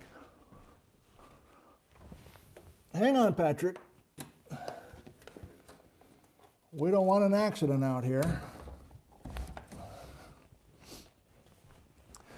So anyway, she had these kids who were very advanced, professors' kids, etc. Not to stereotype, but anyway, she had one student her first year that just, was like taking this rookie teacher, my wife, and going, actually, that sort of thing. And then the student would occasionally use a French phrase and go, "That's French." It just cracked me up.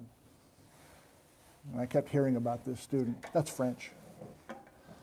I was an au pair once. That's French."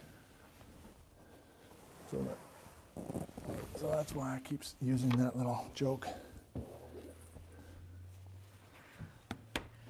Okay, I think we're about ready. Thank you for your patience. We'll do live Q&A, of course. Oh, I still got cord problems, but I'm going to ignore it. Okay, so I need to get ready because some of this is low volume theater. I'm muting us and putting us away temporarily. Oh, you know what? So I had to email Gary, Backcountry Gary, and apologize. Did you notice last show? I forgot. I forgot to show his melange photos. I felt so bad. So here's photos that should have gone with last show, but I'll take your time now and show them. This is the last photo you saw from Backcountry Gary last week, talking about the Methow and Hart's Pass. And Gary says, here's a few more that I think he sent them to me and I forgot I had them. So I basically said, hey, Gary, if you sent me some photos and you haven't seen them yet, I'm having a hard time keeping things together.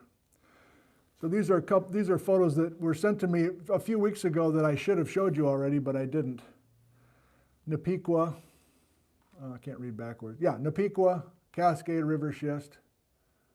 More amazing images from Gary Paul in Darrington, Washington, who had a full career with wilderness lands, backcountry management, and has the time now to annotate these for us using yellow labels. One of the best contributors to our series, for sure. So again, these should have been shown to you on Friday, and I had them all queued up and just forgot I had them. I was juggling everything else. So can we go to a few places in Washington that have good exposures of melange? Yeah, there's Mount Si above North Bend. We talked about it being a gabbro that's been metamorphosed a little bit. Beautiful photo of Mount Si. Gary said he might be skiing today. I'm not sure he's with us, but he'll be seeing this in replay if he's not with us now. Eastern melange, Western melange. Remember, we lumped them all together. Oh, God, I love this one. Can I get it not to be bleached out? Look at that. Isn't that beautiful? And also gives you a hint at how complicated the melange belts are.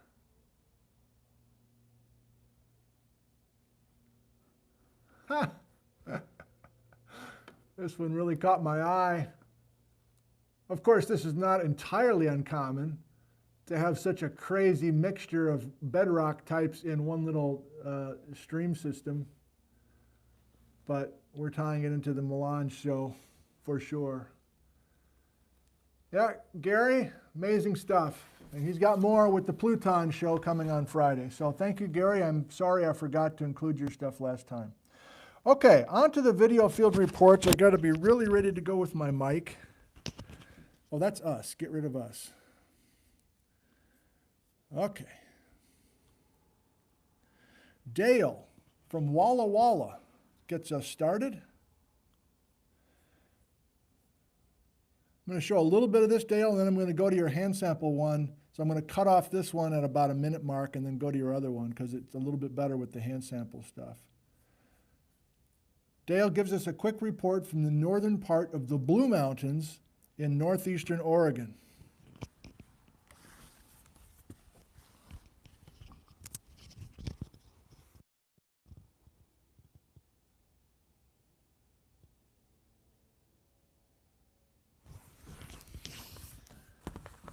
Daddy screwed up. Hang on, hang on, hang on. Why don't we have volume?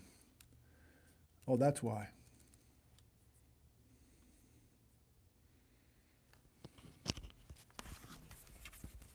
Take two.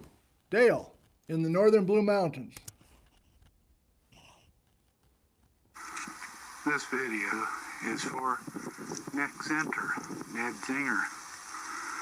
Today, I made a trip into the upper Blue Mountains, northern Blue Mountains. This area, I come fishing quite a bit, but today, I'm here exploring geology. You can see I'm surrounded by lava flows. It's Columbia River basalt flows. They're about 15 million years old. But when I was fishing, I kept coming across these rocks that don't belong here. And I think it's exotic terrain. I'm in a wash here above my fishing hole, and here's some examples of it.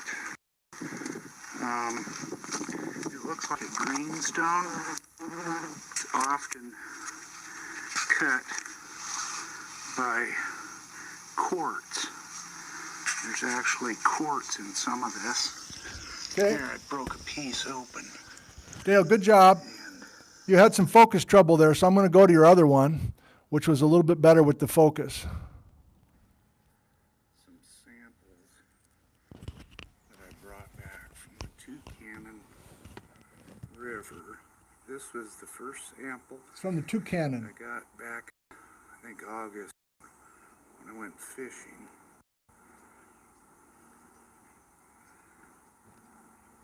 Split it open, and the quartz seems to penetrate all through it.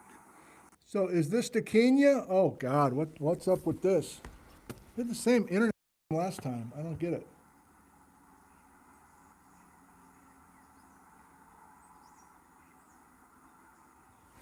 So is this ocean floor related to Tacania? We're in the Wallowas. It's still a bit of an open question. I'm going to show one more little segment that, what else you got here, Dale? This one is kind of a cherty type. Yeah, this one. Has the quartz all through it.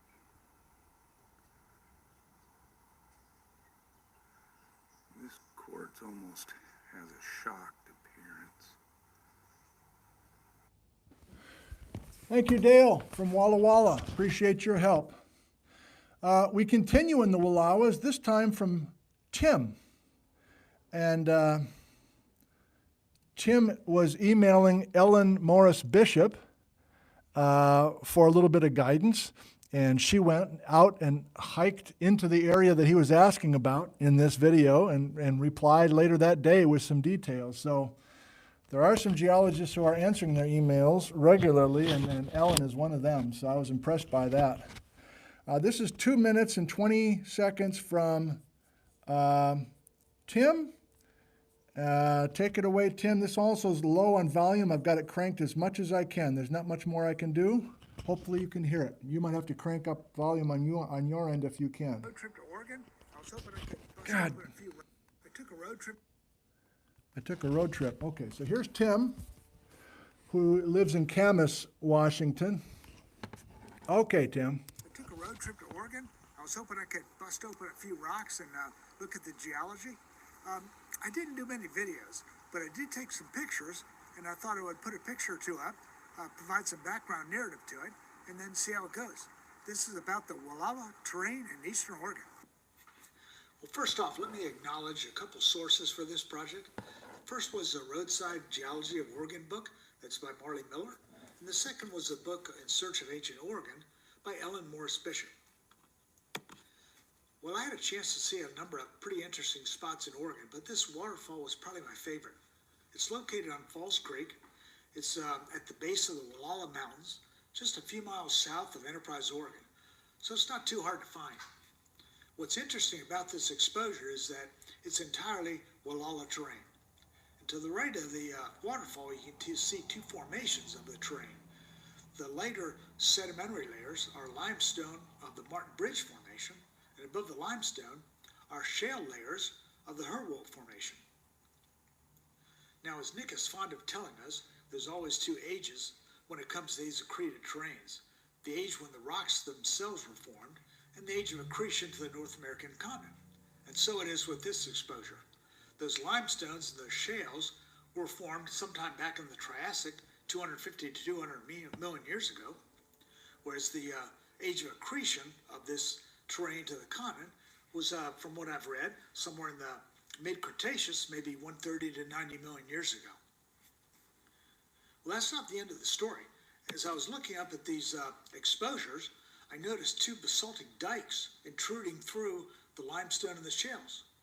Well, these are basalt dikes from the Columbia River basalts. And these are mid-Miocene, like 15 million years ago. Good, Tim, good. So when you look at this exposure, you're looking at three ages.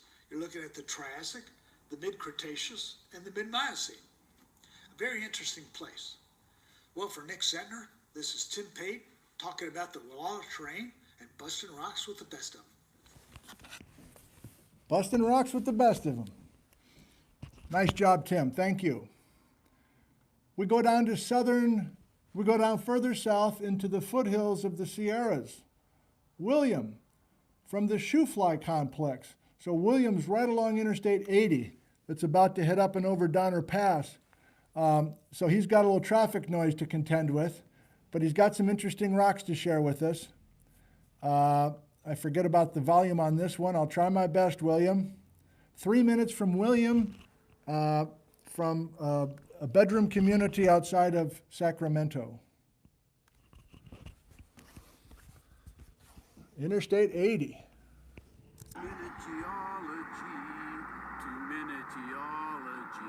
Hello everybody, my name is William Smith. I'm on Highway 20, just down from the junction with William is with us in the live chat, and Highway 80, and I come upon this rock.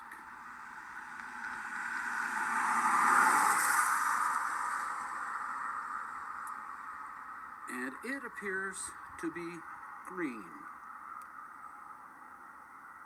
This is not my normal granite that I'm used to in the Sierra Nevadas.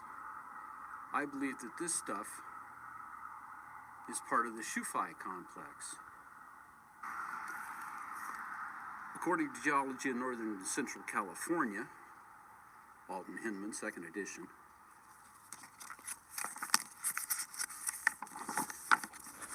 yeah, we are William, all right. One-handed. in this blue, the Shoofly complex. It's interesting. Let's take a look. Gotta be quick, I'm losing my light.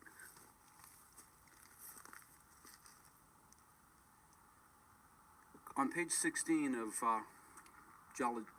Roadside Geology, it says, the best that can be said about the Calaveras complex of rocks, of which the Shoofly is part, is that they are an unholy mess. You got that right. Difficult to decipher in the field and impossible to describe adequately on maps or in words. These include a scrambled assortment of pieces of old ceramic crust, the sediments which were deposited on them, all torn up into faults and jammed into tight folds, and recrystallized into metamorphic rocks in the heat of the deep trench. Even geologists experienced in working with such rocks find it hard to stop at an outcrop and understand what they see.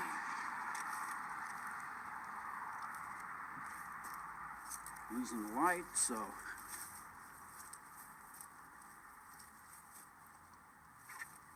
again for scale.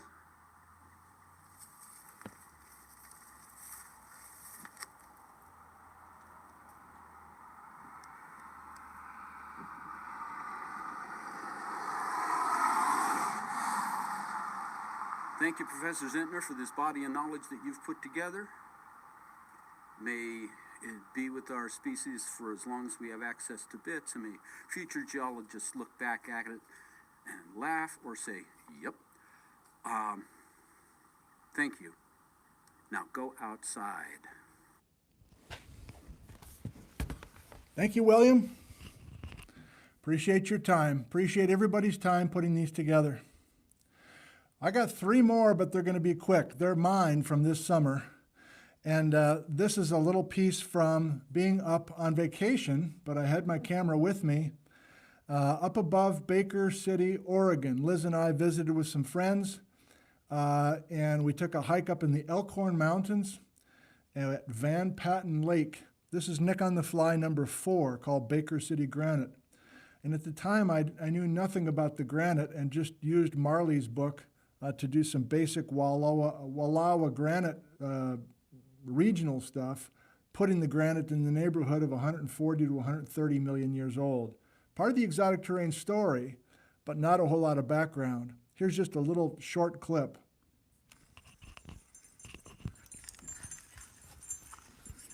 I don't want this clip. Wait, hold it. Hold it. Patrick, hold it. I thought I had it all queued up. Oh God, we'll just do this. You'll notice there's a lot more of the pink, a lot more of the JKG. In this case, Marley has given us the ages. Those are in millions of years, 140 million years down to 131 million years. I didn't have my wireless microphone set up yet. Now I'm in it for the stories, of course. And even though I'm not very clear on the relationships here in southeastern Oregon, I'm quite confident this is not part of the Baja BC story because we're too far east. So there are rocks like this that are in Washington. I don't know about that, boy. I don't know about that. So there's granites like these in North Cascades of Washington that were clearly moved from Mexico. And it's okay to have the age be, what was it? What did she just say, 140 million? It's okay for something that's 140 million years old. And this guy doesn't know what he's talking about, obviously. But the point is, there's a whole episode on some beautiful plutonic granitic-like rocks outside of Baker City, Oregon. Flash forward to about 2 weeks later, and I'm on the ridge just south of Cle Elum, Washington, very close to my house in central Washington. And I'm using Jamie McDonald's paper to learn as I go. And is this queued up properly? Yeah, right here. In the Hicks Butte Complex. They are analogous, or they're very similar to the geochemistry of the Dixie Butte Complex and the Bald Mountain batholith in the Blue Mountains of northeastern Oregon. The overall geochemistry of these Cretaceous and Jurassic rocks from the Blue Mountains is similar to the Hicks Butte Complex, indicating comparable original tectonic settings. Based on ages, cross-cutting relations, and geochemistry, we suggest that the Dixie Butte Complex and Bald Mountain batholith are correlative with the Hicks Butte Complex. Now, come on now. What are the odds? I mean, seriously, what are the odds? I've only done a handful of these Nick on the Fly episodes. We happen to be down in Baker City, Oregon, visiting with some friends who live in Chico, California. We meet basically halfway every year in Oregon to visit. So we took a hike. Do you remember that Nick on the Fly episode? Up at Van Patten Lake? And in that episode, since I knew next to nothing about the Blue Mountains geology, and especially the Elkhorn Mountains granite geology, I said, well, I guess this is part of the Wallowa batholith. Well, it turns out it was the Bald Mountain batholith, which is the same as this stuff right here. That's 30 minutes from my house. All right, we get it. Let's look at some of it. That's out of it? Okay, you're out of it. Yeah, we know that. The stuff in the Hicks Butte complex, which according to Jamie's brand new work is correlative to the Blue Mountains, has been metamorphosed. And that metamorphic stuff is so beautiful. I'll show it to you as soon as I get out of the cozy fort. I had some fun. Let's just try it. Oh my heaven's sakes. Oh my God. Look at this.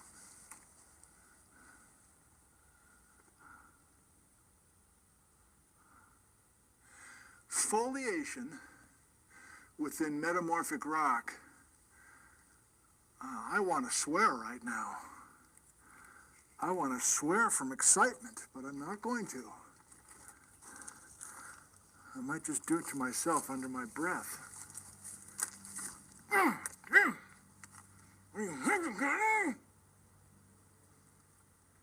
That's good stuff. Oh.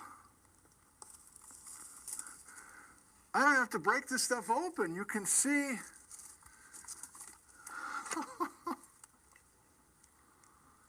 I'll just shut up for a second.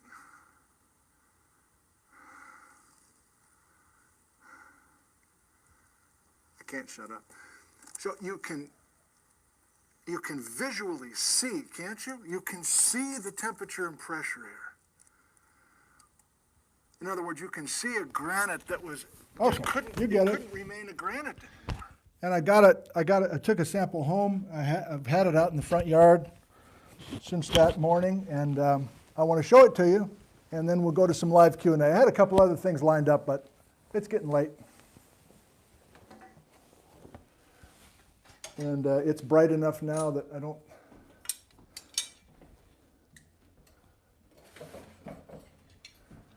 Well, I guess I do need that light. Hang on. Patrick, hang on. Type in your live questions, if you would, in uppercase. Oh, hi. Did you want to say hi to everybody? I didn't know you were right out there. I thought I heard somebody. I didn't know it was you. I'm sure these guys would like to see you. I'm sure these guys would like to see you. Yeah. Were you wanting to hear what's going on? Did you want to say hi? And you can, oh yeah, do you see what's up there? Now you wanted to go outside? Did you just have your, oh I see, you just had your lunch. Yeah, these guys just want to say hi to you. They just want to say hi to you. Did you want to say hi? Look at that. Yeah. Oh, good. Well, are you thinking you want to go out? Mm-hmm. Yeah, should I turn on this light? Okay. You say goodbye to these guys. Okay? Okay. Out you go. You're okay. You're okay. You're okay.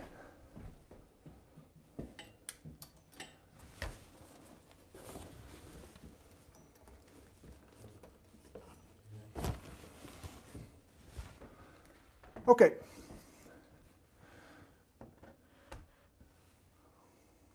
How about 10 minutes or so of some live Q&A, and we will call it a day. Scrolling back and looking for some uppercase questions. This is going back 5 minutes from real time. I see Daryl is with us. That's nice to see. Thanks for your help, Daryl. Almost every day, I'm emailing back and forth with Daryl Cowan, co-author and godfather of much of this exotic terrain stuff. Saber, are there parts of the separated terrains under the German chocolate cake, or is it expected that there are only 2 pieces of those terrains? Thank you for the question. There has to be fruitcake under.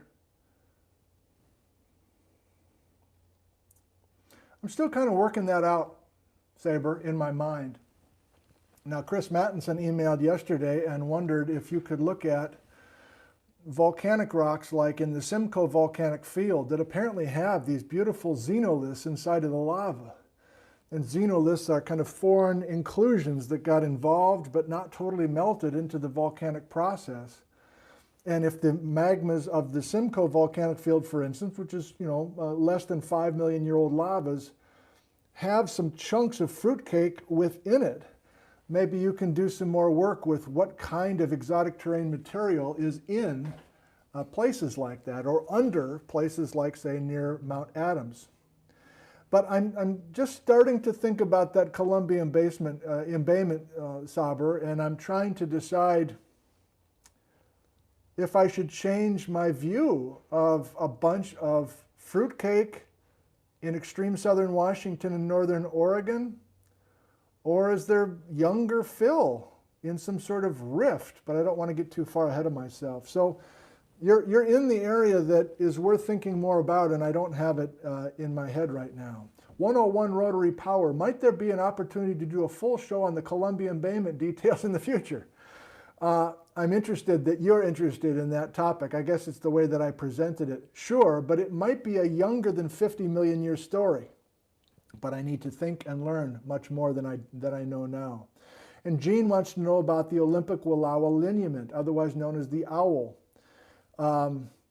So there's the first three questions I'm seeing, all wanting to talk about that kind of enigmatic Columbia embayment area.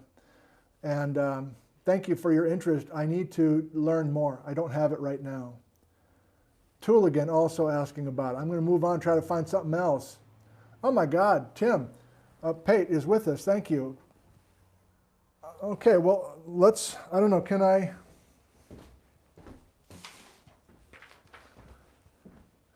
Okay, 5 out of 5 questions asking about this embayment.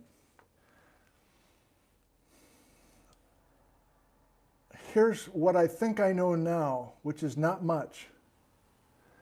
There's many maps that show a Columbia embayment, indicating that there's an old shoreline, like a southern coast of Washington and a northern coast of Washington.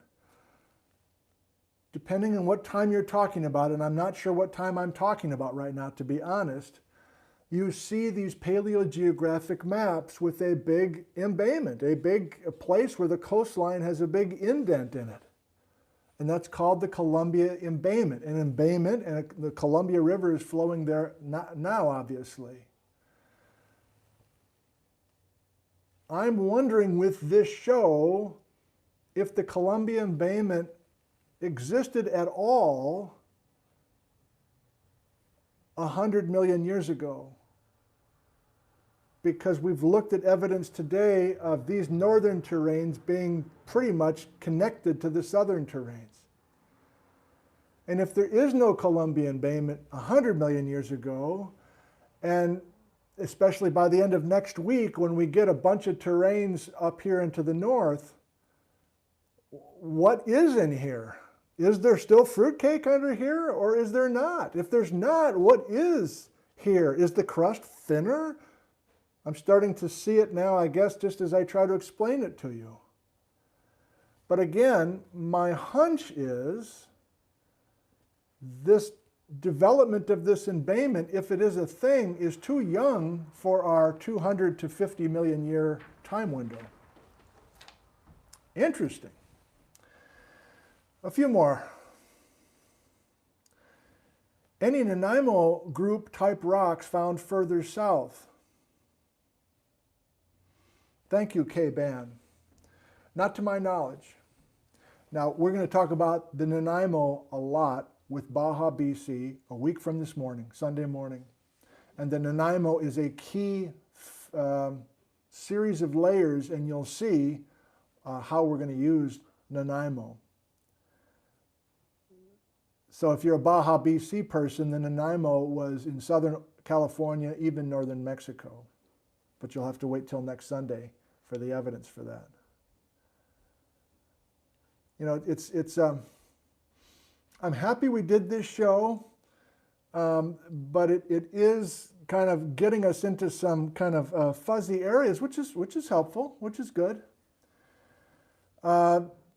Thomas, did the Straight Creek Fault once extend further south, but the evidence is missing due to igneous activity? Great question. Nobody seems to know. It's pretty hard to just stop a major structure like that, isn't it? Like on some maps, on many maps, the Straight Creek Fault just ends south of Yakima, essentially. But does it end because we lose the fruitcake? And if we lose the fruitcake, can we? Well, that's an interesting thought. Is there any strike slip fault in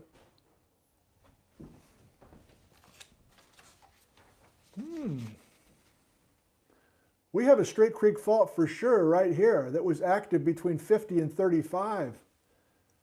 Is there any Straight Creek Fault down here that's aged 50 to 35? If this is truly not Fruitcake here, can we find not only a continuation of the terranes, but a continuation of the Straight Creek Fault? Wow! Daddy's excited.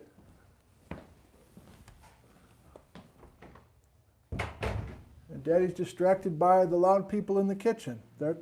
It's almost 10:45. They have a right to be not tiptoeing around anymore. We're still not talking about plutons, Rachel. We're still not talking about plutons because we've been so obsessed by looking at the fruitcake itself. Do you want to see it?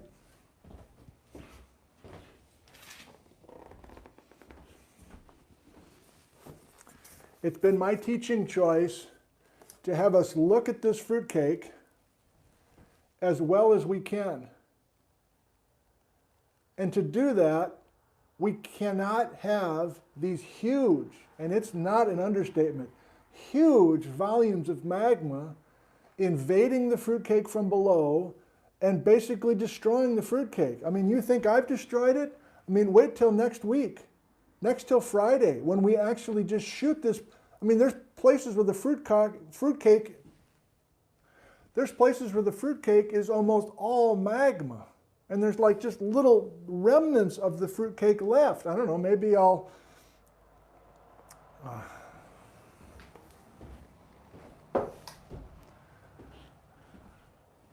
What can I have any more problems with the fruitcake? On Friday, can I take the fruitcake and then have something hot and liquid come up from below? And then have it all fall on the floor?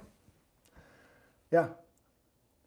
We're finally visiting the plutons next time, but it was my choice to remove all the plutons from all the discussion, except for, remember, we only talked about one real pluton, and that was the Mount Stewart pluton, because it was an excellent piercing point for us on the Straight Creek.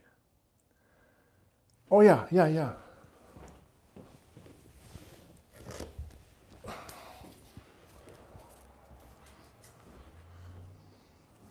Are you fucking kidding me? I can't goddamn believe this thing. It's fucking crazy. I cannot believe this. I'm going to share so much of it again. You gotta be fucking kidding me.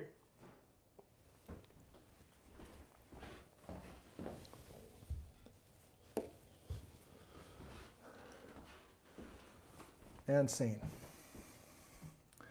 3 more and we're done. I'm having a great time. I hope you are too. Much more on the Columbia embayment. That's the surprise for me. Shouldn't be, I guess, the way that I presented it, but that's the surprise. Silesia, 2 weekends from now. Plutons, next week. Baja, BC, next weekend. So I guess, if nothing else, I've primed you to be hungry to talk about those topics. 2 more and we're done. Hotspot, next week. 2 weekends from now.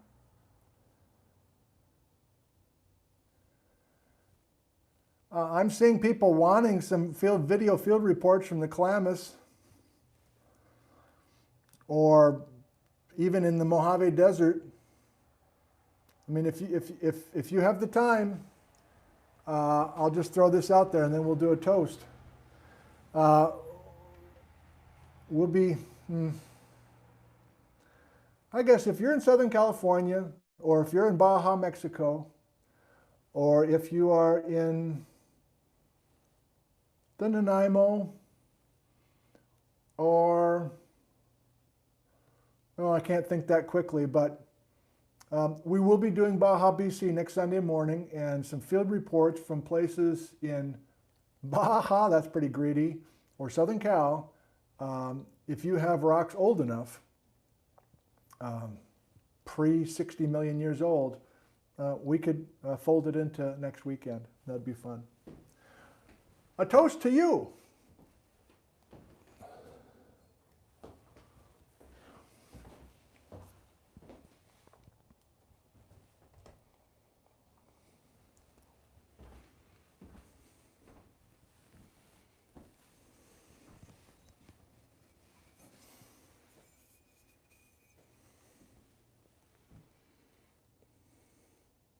You rock. Here's to you.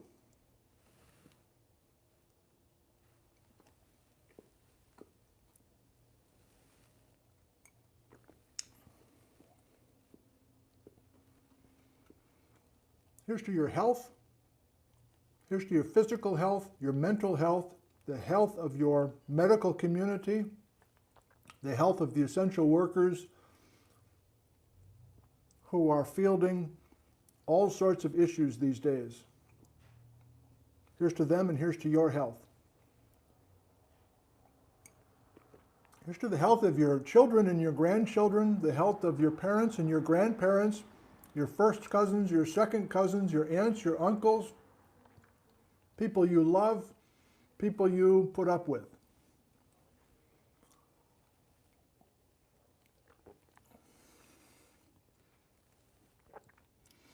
And here's to all the contributors to this series, this community that we have. People sending in field reports, people sending in rocks, people emailing ideas. Even though I can't reply to everybody, I appreciate all the input and all the reminders and all the suggestions. I really do. And together we have put this series together, and it's been a highlight of my career for sure. Here's to us.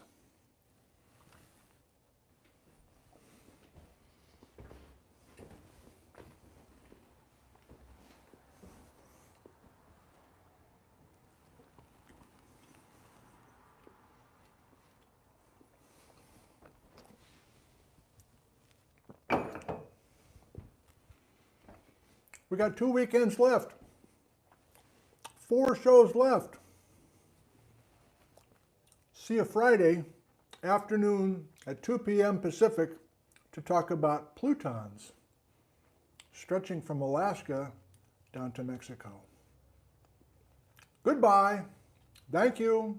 I love you, in that order.